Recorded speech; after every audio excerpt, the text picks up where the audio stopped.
जय माता दी। बच्चों, बोर्ड्स के एग्जाम चल रहे हैं। नेक्स्ट एग्जाम अकाउंट्स का है।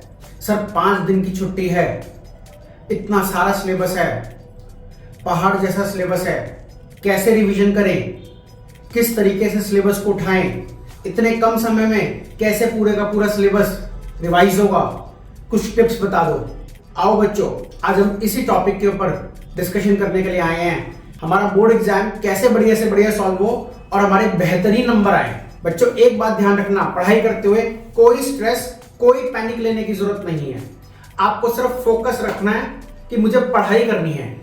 अच्छे से अच्छे अपने दिमाग को यूज करके कैसे बढ़िया से बढ़िया रिवीजन करनी है। पूरे साल में जितनी पढ़ाई करी है, जितना हमने इनपुट अपने दिमाग में डाला है, उसको किस तरीके से रिकॉल करें, रिवाइज करें, बस इसी चीज के ऊपर फोकस करना है। और इस पूरी रिवीजन पे फोकस करने के लिए 2 बातों का ध्यान रखना जरूरी है।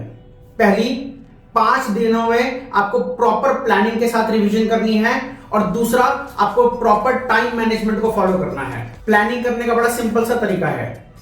आप अपने पूरे सिलेबस को 3 पार्ट्स में डिवाइड कर लो। फॉर एग्जाम्पल, फर्स्ट बुक का fundamentals of partnership, change in PSR, valuation of goodwill, admission, in 4 chapters को आप एक फर्स्ट फेज में डिवाइड कर दो। सेकेंड फेज में retirement of a partner, death of a partner, dissolution और इश्यू ऑफ शेयर्स या इश्यू ऑफ डिबेंचर्स में से एक चैप्टर उठा लो। सेकेंड फेज पूरा हो गया। थर्ड फेज में जो आपने इश्यू ऑफ शेयर्स का चैप्टर नहीं पकड़ा, तो issue of shares third phase में ले आओ, और थर्ड बुक के बचे हुए chapter ratio analysis, cash flow और एनालिसिस के चैप्टर्स को पिक कर लो। इस तरीके से पूरे अकाउंट्स के सब्जेक्ट को आप 3 पार्ट्स में डिवाइड कर दो, और हर पार्ट को एक दिन दो।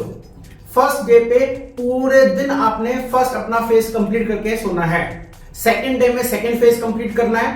थर्ड डे में थर्ड फेज कंप्लीट करना है। और फिर भी देखना दोस्तों, आपके पास 2 दिन बच जाएंगे अपने पूरे सिलेबस को रिकॉल करने के लिए, रिवाइज करने के लिए। उन 2 दिनों में क्या करना है?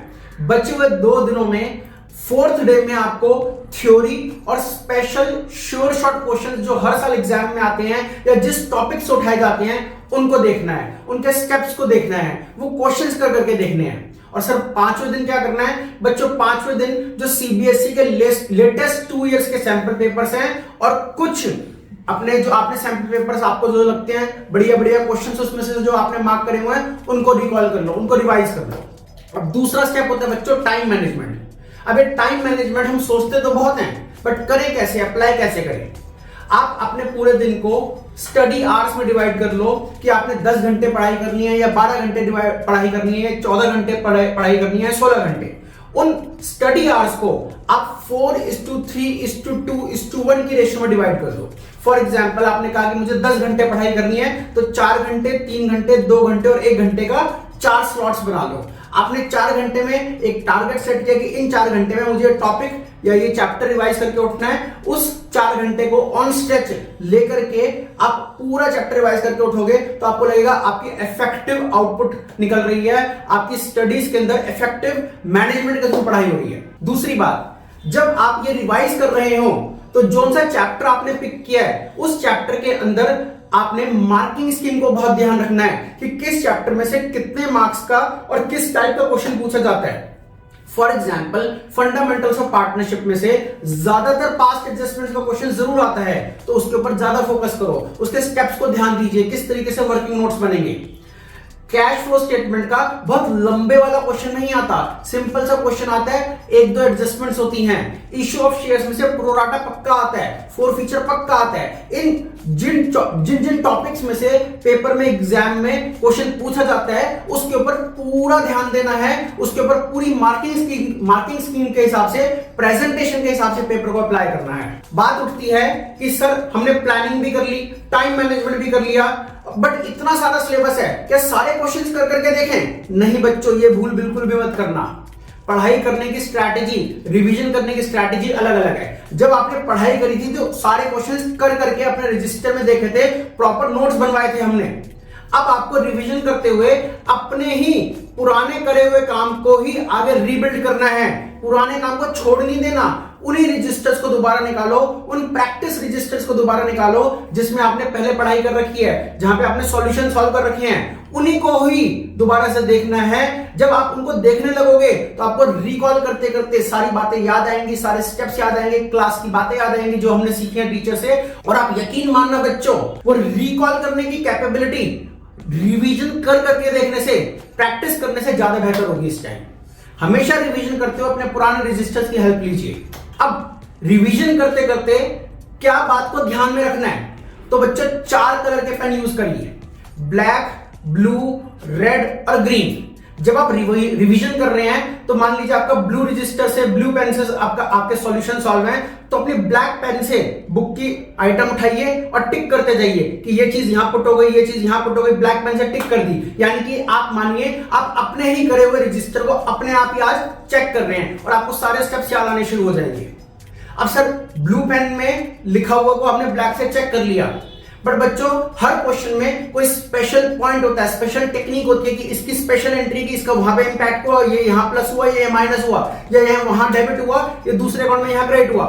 उसको रेड पेन से हाईलाइट कर लीजिए या ग्रीन पेन से हाईलाइट कर लीजिए। इससे क्या होगा, आपका स्पेशल फोकस उसी एंट्री पे जाएगा कि हाँ इसकी स्पेशल अटेंशन देने की जरूरत है। तो डिफरेंट कलर्स के पेन को यूज करके रिवीजन करेंगे तो देखना आपका इंपैक्ट आपकी स्टडीज में बहुत ज्यादा पड़ेगा। जब आप इस तरीके की रिवीजन कर लेंगे बच्चों तो आपको उस टॉपिक के ऊपर कॉन्फिडेंस आना शुरू हो जाएगा।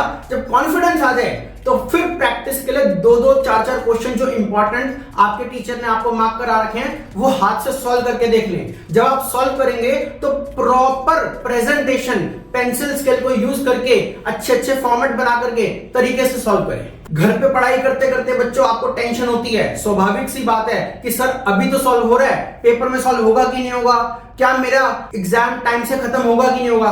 कोई बेटा टेंशन लेने की जरूरत नहीं है। आज अगर आपने अपना 100% दिया है तो आपको पेपर के टाइम पे सारे स्टेप्स, सारे क्वेश्चंस, सारे मेथड याद आएंगे, कोई प्रॉब्लम नहीं होगी। अगर आप आज अपनी 100% फोकस से स्टडी करेंगे तो पेपर में बातें याद आती हैं।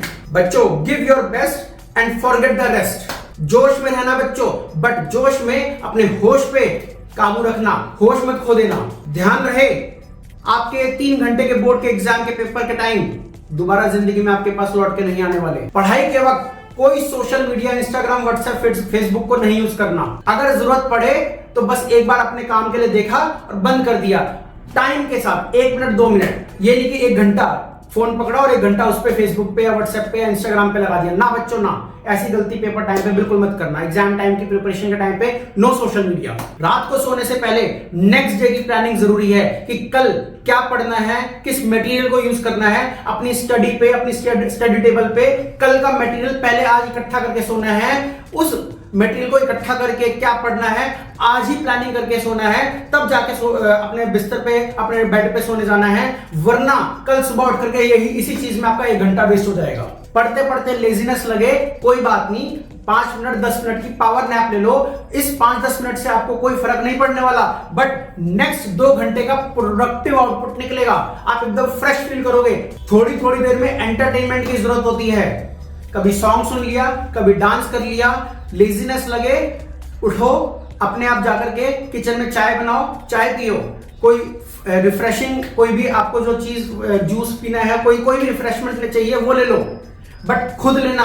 अपने माता पिता की हेल्प मत लेना कि बैठे बैठे मम्मी मुझे ये चीज प्रोवाइड कर दो। नहीं, उठोगे तभी आपकी नींद खुलेगी।